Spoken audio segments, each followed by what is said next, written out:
So today we are indeed in the conclusion of our series, Resolutions. And just a quick recap, if you're new with us or if you missed any of the weeks. In the first week of our resolution series, we talked about wisdom, naming the reality that most resolutions don't fail because they're bad, but because they're often rooted in emotion, optimism, feelings, rather than wisdom. And so we asked ourselves an important question. What is quietly shaping the direction of my life? And then last week, we turned to identity. We talked about how easy it is to build a strong resume, tracking what we have done, what we have achieved, while still being slowly formed into people we never intended to become. So then we asked the following question: who am I becoming? What contributes to me becoming the person I want to be, and what actually gets in the way of that? Because in the end, a resume could tell a good part of my story, but our lives tell the truth. Which leads us to today. Now, whether we realize it or not, each of these Sundays have built on themselves, and they remind us that every one of us is telling a story. Each day, our lives, what we have done, what we're doing, what we're going to do, tells a story to the world. And that story leaves a legacy. Everyone leaves a legacy. The question isn't if you will leave a legacy, the question is what kind of legacy you'll leave behind. Now, of course, most of us don't wake up in the morning thinking, okay, what kind of legacy am I building today? Like maybe like the really A-type personalities that are just like, yeah, legacy, this is what I'm doing. But most of us, honestly, are just trying to survive. You know, if you're in school, you're just trying to make it to class on time. If you have kids, you're just trying to get them out the door, hopefully fed and somewhat dressed. You're trying to make it through traffic, pay the bills, keep the plates spinning, stay afloat, all of it just to make it to bedtime. Life often feels like a life often feels less like a carefully planned journey and more like a constant stream of urgent tasks and small emergencies. And still, in those busy seasons, we carry plenty of good intentions about who we want to become. But here's the hard truth. Good intentions alone don't set the direction. Even when our intentions are sincere, if we're not paying attention to the direction of our lives, our goals and resolutions slowly drift out of alignment. Habits begin to form, patterns quietly settle in, and before we realize it, we're no longer choosing the path we wanted to go on. We're simply following whatever's in front of us. Whatever is urgent, whatever catches our eye becomes the thing we follow. And sometimes that's all it takes to go off course. Now, in 2023 in Atlanta, an elite Ethiopian runner, Senbret Teferi, was leading the women's 10K race. And it appeared that she was going to win pretty easily. She was quite ahead of the rest of the runners. But right near the finish line, she mistakenly followed the lead police motorcycle when he turned off course. And so which caused her to lose her position, and she ran in the wrong direction. Now, by the time she realized it, because she was so far ahead, she turned around, ran back to her course. She still finished third, which is pretty amazing. That just shows you how great of a runner she was. But runners typically don't make a lot of money. Like you got to win a lot of races, and you got to get some sponsorship. You get sponsorship by winning races. So finishing third, she actually lost out on $10,000, which is a significant thing. And later, Teferi talked about that it was just a mental mistake, that a long-distance run takes so much out of you, so much preparation with your body, with all your diet and nutrients, but then your mind just needs to be so focused. And it was just a mental mistake. She knew that at the end of runs of 10K and longer, there's not usually a motorcycle you follow. But she lost the mentality and she followed the wrong way. Now, when I heard this story, I was like, oh man, that's so crazy. That must be so heartbreaking for her. I wonder if she's like one of the few that this ever happened to. So I was going to do research, like how many times have runners in important races, whether Olympics, World Championships or whatever, other important races, how many times have they gone off track? So I was trying to do some research on it. I was Googling and doing all this research, and it was crazy because all the data showed that the amount of times that people run off track was incalculable. It was so much. That there was actually there was numbers, but they were all inconsistent because it just happens so much. Because a long distance run takes so much out of you that your mind becomes so tired that mentally you can actually lose focus, follow the wrong thing, and find yourself running the wrong race. Find yourself off track. Teferi is an elite runner. disciplined, focused, prepared. She didn't lose because she wasn't talented or committed. She didn't lose because she didn't have good intentions or set goals and resolutions for herself. She lost because in a crucial moment, she followed the wrong lead. And what makes that story unsettling is because it reminds us that direction matters as much as effort. Now, I am going to talk a little bit about race and life and be like using the metaphor of racing for life. And I know that can feel a little bit uncomfortable because like we also have negative metaphors for races, like the rat race. We live in this hurriness and all this kind of stuff. And for us, life can already feel exhausting enough.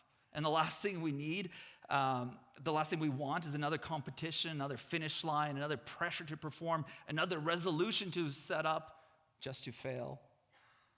So I want to be careful here with this metaphor because when the scripture talks about life, it uses the metaphor of race often. But it's important to know the difference and how it talks about racing and how we often talk about it. In the story of God, when life is described as a race, it's not about hurry, pressure, competition, or exhaustion. It's not about beating everybody else and being the best. When the scripture talks about the race, it's not glorifying busyness or telling us to run further, harder, faster. A biblical race isn't about speed. It's all about direction. So it's about knowing where you're headed, about running a course that actually leads you where you want to end up, with endurance, with faithfulness, and staying aligned with a race that has been set before you. It's all about a long-distance race. In fact, anyone who's run a long-distance race knows this. Those of you that are runners, you know that it requires discipline, right? It actually requires slowing down. It requires pacing yourself, paying attention to your body, staying aware of your surroundings, your breathing, your heart rate, knowing when to rest and when to pick it up. And of course, it requires you to know the course. It requires you to know where you're going, the direction you are running in. So today, as we conclude, as we come to one of the passages in Scripture that helps us see how the small daily choices of our lives shape the race we are running and the legacy we leave behind. So we're going to turn to Hebrews chapter 12 and walk carefully through the first 3 verses, listening for how this text calls us to run with intention, perseverance, and to fix and to keep our eyes on who matters. So we read Hebrews 12, verses 1 to 3. Therefore, since we are surrounded by such a huge crowd of witnesses to the life of faith, let us strip off every weight that slows us down, especially the sin that so easily trips us up. And let us run with endurance the race God has set before us. We do this by keeping our eyes on Jesus, the champion who initiates and perfects our faith. Because of the joy awaiting him, he endured the cross, disregarding its shame. Now he's seated in the place of honor beside God's throne. Think of all the hostility he endured from sinful people. Then you won't become weary and give up. Now, much like last week, this passage also begins with the word therefore, or in some translations, in light of, which tells us it's directly connected to what came before. And what comes before is a sweeping story of faith. In the previous chapter, we're introduced to women and men like Noah, Abraham, Sarah, Moses, Rahab, David, and on and on and on. All these people of faith who had trusted God, endured hardships, and kept running their race with faithfulness. So in light of these people, in light of their life, in light of all the things they have done, they have set an example, and now in chapter 12, the race is set before us, all of us. So the author says when the author says since we are surrounded by such a huge crowd of witnesses to the life of faith, he's describing these people from previous chapter who know what faith costs. They know what endurance requires, and their legacy now surrounds us. Now, not as a pressure tactic, but as an encouragement. Their lives are not perfect, but they are faithful. And with that picture in mind, the writer turns to what it actually takes for all of us to run well, as we think of legacy, as we think of resolutions, as we think of concluding this series. And he gives us 3 points to pay attention to, 3 invitations that shape how we run the race set before us. Now, the first point comes straight out of the world of athletics, which is not a surprise because we're going to be talking about racing. He says, let us strip off every weight that slows us down. Now, in ancient Greek games, runners, much like runners today, trained with incredible focus, and they discarded anything unnecessary that could hinder their performance. Anything that could weigh you down or trip you up was taken off. So in fact, if you've seen art of Greek Olympics or runners, they often have very little on. If you know, you know. They wanted to discard, to take off anything that would hinder their performance. So the author picks up this metaphor and then applies it to the life of faith. And it's important to notice where he begins. When he talks about the life of faith, he doesn't start actually with sin here. I've read this verse many, many times, and I can't help but to jump to the sin part of the verse. Like things I need to get rid of. Why do I need to get rid of sin? Because sin always gets in the way, right? And I kind of think of my life. Okay, my life, this is what I want to accomplish. Here's how I want to follow Jesus. And here's how temptations and sins kind of come along the way, and they want to trip me up, and I want to get rid of that. So that's where my mind automatically goes. But if we pay close attention to that line, what he actually says, he begins with anything that weighs us down. Not just obvious sins, but ordinary weights of everyday life. Good things can become heavy things.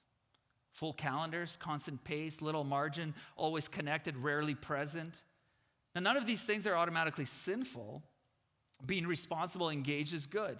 But when life is so full that there's no room left for rest, for prayer, for attentiveness, when being available to everyone makes us unavailable to God and the people right in front of us, those good things become weights.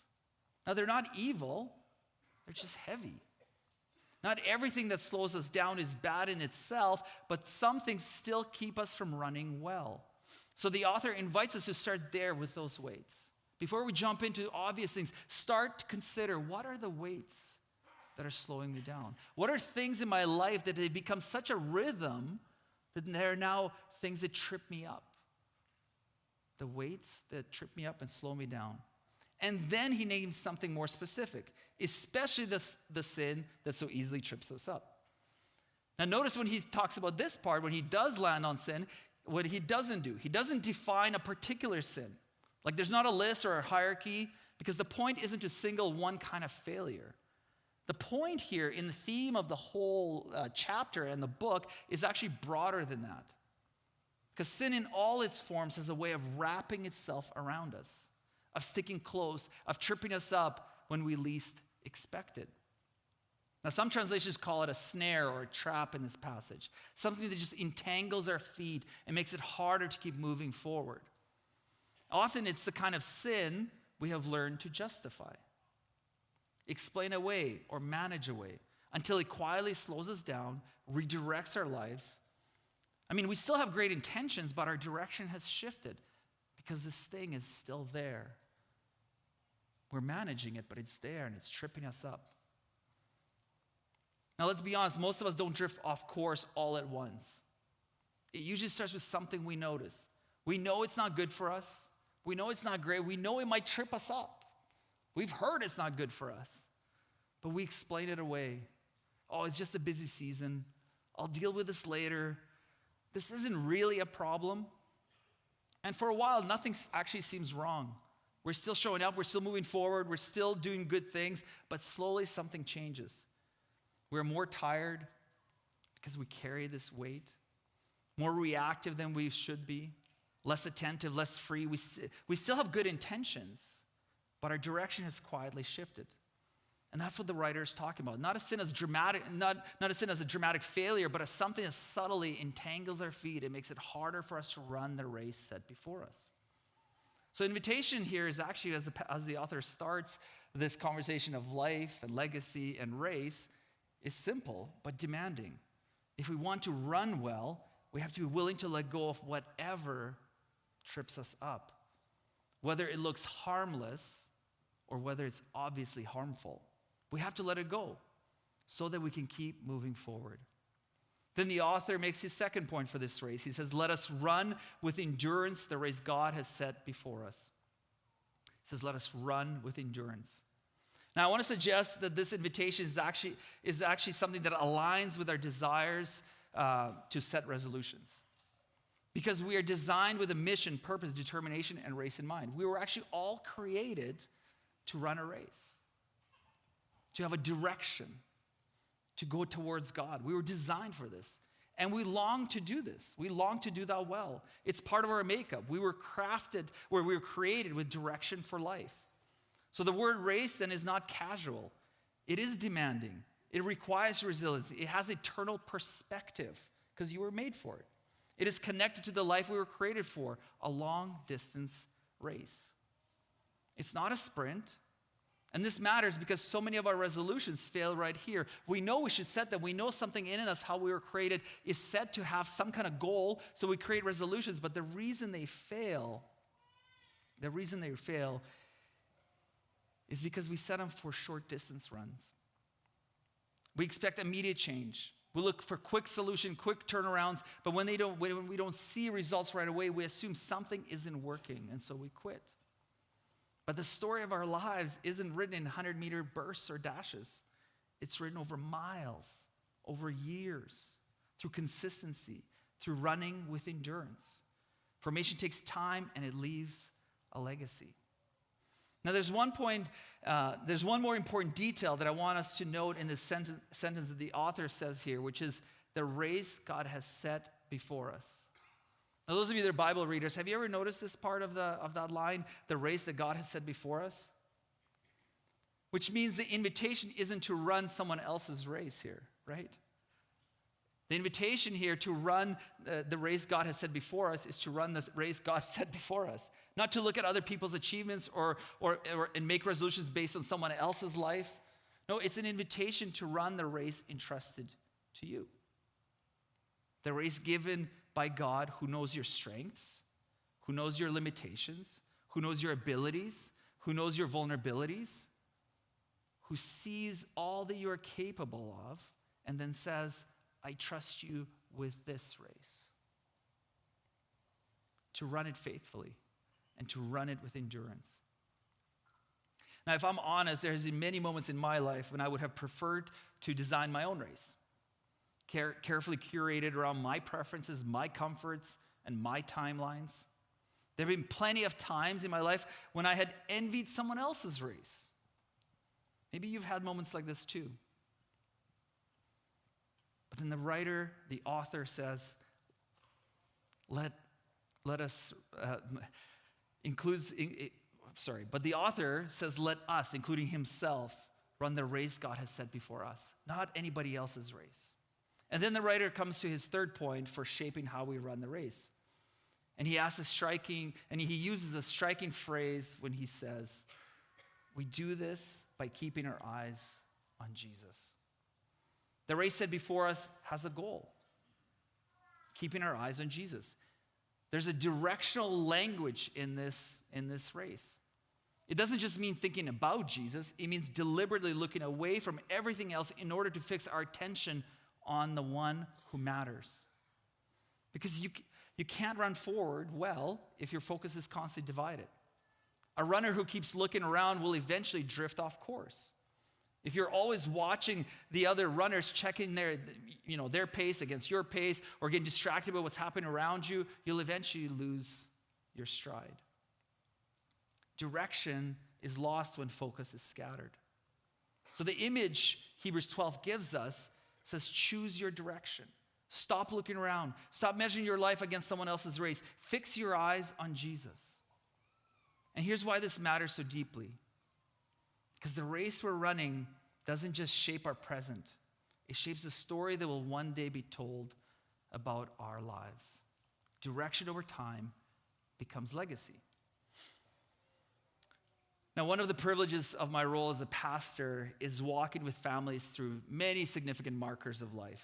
Births, dedications, baptism, confirmations, weddings, and of course, funerals. And over the years, I've stood at gravesides and in auditoriums for many services, including the hardest and most personal ones. My dad's funeral, my grandpa's funeral. And funerals have a way of clarifying things. They reveal to us what truly mattered in life. Legacy becomes unmistakably clear in those moments because legacy isn't something we decide at the end of our life. It's not like, okay, well, now I'm coming to the end. Here's what I want my life to be remembered by. Some dictators do that. They'll rewrite history books, and then, they'll say, this is what my legacy was, and then they die, and people are like, actually, no, it wasn't. Legacy is the story of our choices that we are already writing. How we treat people, how we use our time, how we hold on to what we give away. Now, my grandpa Paul, who I was named after, has left an incredible legacy. He survived Stalin's purges and starvation that took millions of lives of the Ukrainian people. Later, after surviving these purges, he was thrown to the front lines of World War II as a teenager. After barely surviving the war while losing many of his family and loved ones, he returned home, rebuilt, got married, and began to smuggle Bibles, help plant churches, and care for people under a communist regime which made religion illegal and abused people while taking their freedoms away. Till the day he died at the age of 102, he sent almost every penny he had back to Ukraine to help people who he knew had nothing. And this is just like a few highlights. There's so many stories about my grandpa, that the legacy that he left behind. And it's quite a legacy to live up to, being named after somebody like that. How do you even start? What do you do to measure up to that? But what my grandpa said to my sons as he shared his life with them, as he prayed over my boys and blessed them in his final years, as he told them stories of all the things that he's seen and overcome and ways he had overcome, and he was going to give them some direction. He was going to give them a blessing. He was going to encourage them. And the thing he said to them was simply this: love God. Now that sounds super simple, right? Almost too simple. But there's a depth to that kind of direction, a weight to that kind of wisdom that only makes sense when you've lived long enough to see what truly lasts. He wasn't giving them advice for a moment or a new resolution to make. He was setting the direction of a life. Love God. Put your life towards Jesus, he was saying. Fix your eyes there, and over time, the rest will fall into place.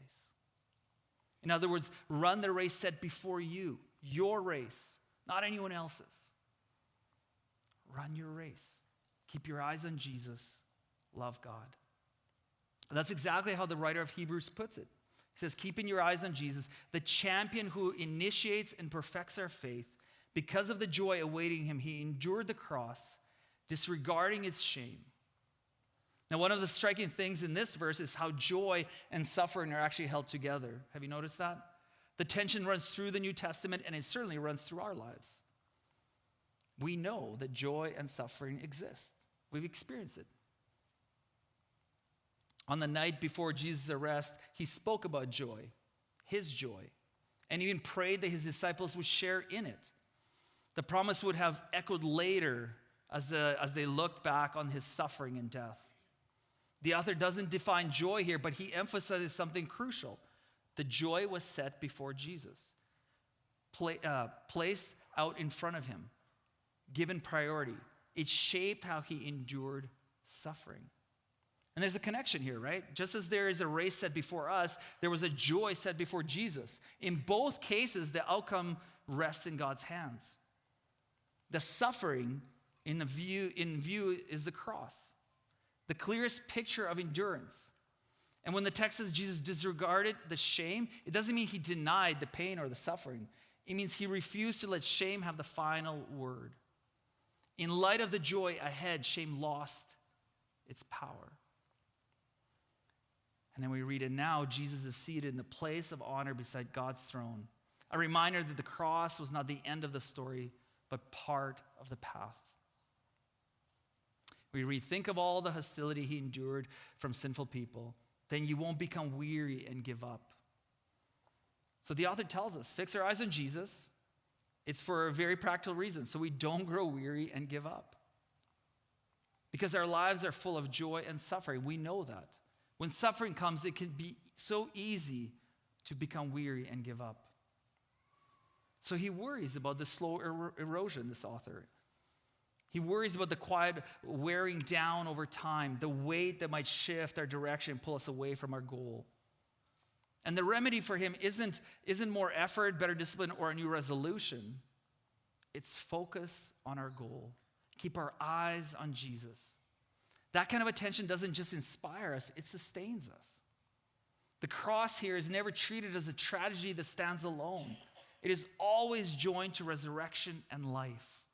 Which means this: the race Jesus ran and the joy set before him assure us that our endurance is not wasted and our suffering is never the final chapter.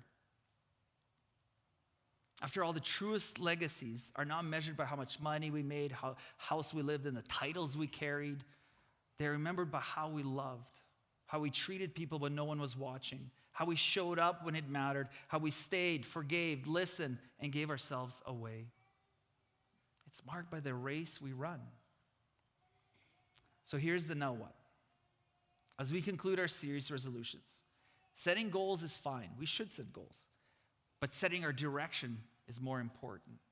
Hebrew 12 reminds us that the direction you're running determines the outcome. It's not what you intend or what you do once in a while. It's who you become through endurance in the same direction over and over and over. So I want to give us a little practical help. We've created Rhythms of Life workbooks. We've had them for a few years. They're at every entrance to our auditorium. This workbook isn't a set of resolutions just to try harder. It's a new year. I guess I should fill some things out. It's not another spiritual checklist. It's a tool to help us organize and prepare for the race, to realign our direction, to remove distractions, and to keep our eyes fixed on Jesus. Inside this workbook, you'll find simple, practical rhythms, daily, weekly, monthly, not to add more pressure, no, but to help bring direction and clarity to a life of faith. Because when our eyes are fixed on Jesus, clarity returns, focus sharpens, and our direction stabilizes. Endurance becomes possible. These workbooks are available at every entrance, like I said, and I just really would encourage you to grab one. If you had one before, you've lost it, please grab another one. As you set the direction of your life, as you think about the way you have been running, can I encourage you not just to think about short moments of victories or failures, but to consider the long distance run, the long distance ahead of you, the prize ahead, to fix your eyes on Jesus. Because if you're wondering what kind of legacy to leave behind, simply start here. Love God. That's the race worth running.